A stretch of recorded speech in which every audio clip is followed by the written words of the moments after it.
अब जरा शांति से सुनिए और मन से समझिए।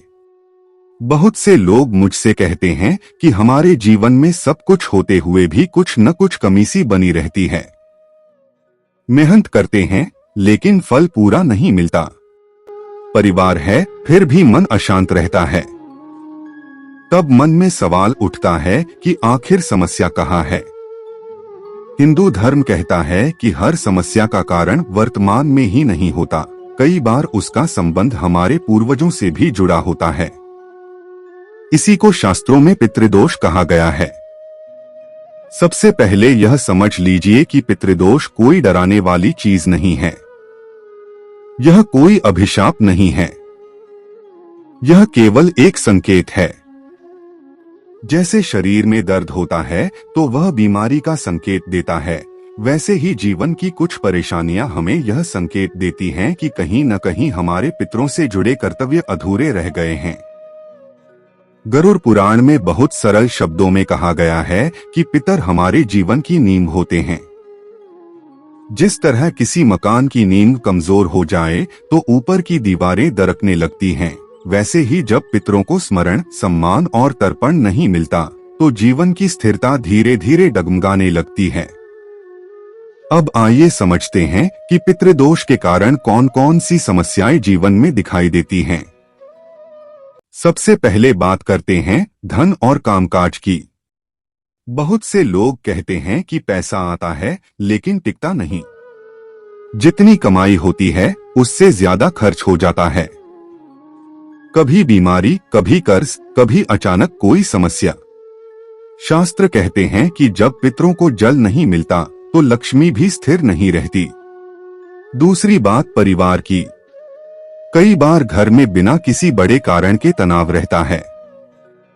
छोटी छोटी बातों पर झगड़े हो जाते हैं। पति पत्नी एक दूसरे को समझ नहीं पाते। भाई बहनों में दूरी आ जाती है।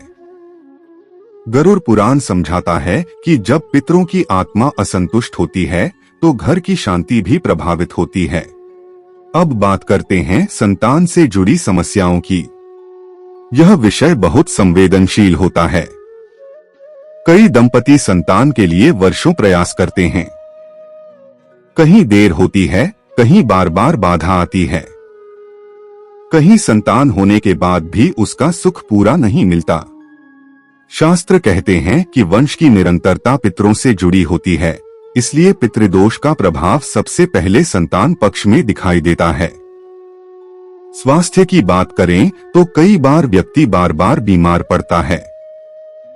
दवाइयां चलती रहती हैं, लेकिन पूर्ण आराम नहीं मिलता। थकान बनी रहती है, नींद पूरी नहीं होती, मन बेचैन रहता है। डॉक्टर कहते हैं सब ठीक है, फिर भी व्यक्ति खुद को ठीक महसूस नहीं करता। गरुड़ पुराण कहता है कि कुछ रोग शरीर के नहीं, कर्मों के होते हैं। मानसिक स्थिति भी इससे जुड़ी होती है। व्यक्ति को बिना कारण डर लगता है, आत्मविश्वास कमजोर हो जाता है, निर्णय लेने में डर लगता है। कई बार लगता है कि जीवन आगे बढ़ ही नहीं रहा। यह सब संकेत होते हैं, कारण नहीं। अब यहाँ श्री कृष्ण की बात बहुत सुंदर ढंग से समझने की है। श्री कृष्ण कहते हैं कि जो व्यक्ति अपने कर्तव्यों से मुंह मोड़ लेता है वही अपने लिए बाधाएं खड़ी करता है। माता पिता और पितरों की सेवा, उनका स्मरण, उनका सम्मान भी हमारा कर्तव्य है। यह कोई डर से किया जाने वाला काम नहीं, बल्कि श्रद्धा से किया जाने वाला धर्म है। बहुत लोग पूछते हैं कि पितृदोष क्यों बनता है। शास्त्र बताते हैं कि जीवन में माता पिता की उपेक्षा करना, उनके रहते उनकी बातों को अनसुना करना, उनके जाने के बाद श्राद्ध और तर्पण को भूल जाना, पूर्वजों की संपत्ति या भूमि का अन्याय करना, यह सब कारण बनते हैं। कई बार दोष हमारे अपने नहीं होते, बल्कि पूर्व पीढ़ियों से चले आते हैं। लेकिन यहाँ एक बहुत बड़ी राहत की बात भी है। पितृदोष कोई स्थायी समस्या नहीं है। यह सुधारा जा सकता है। जैसे ही परिवार श्रद्धा के साथ पितरों का स्मरण करता है, तर्पण करता है, श्राद्ध करता है, पितर प्रसन्न होने लगते हैं और जब पितर प्रसन्न होते हैं तो वही हमारे सबसे बड़े रक्षक बन जाते हैं। यह समझना बहुत जरूरी है कि पितृदोष का उद्देश्य हमें डराना नहीं है। इसका उद्देश्य हमें याद दिलाना है कि हम केवल अपने लिए नहीं जी रहे, हम एक वंश का हिस्सा हैं। हमारे अच्छे कर्म केवल हमें नहीं, आने वाली पीढ़ियों को भी लाभ देते हैं। अब अंत में एक बहुत सीधी सी बात समझ लीजिए।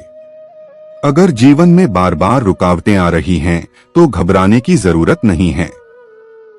शांत मन से अपने पितरों को याद कीजिए, उनके लिए जल अर्पित कीजिए, उनके प्रति मन में सम्मान रखिए।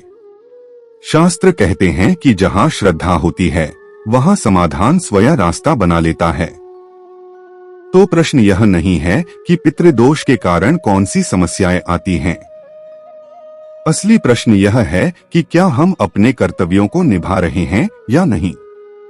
यही गरुड़ पुराण का संदेश है, यही श्री कृष्ण की शिक्षा है और यही सनातन धर्म का सरल सत्य है।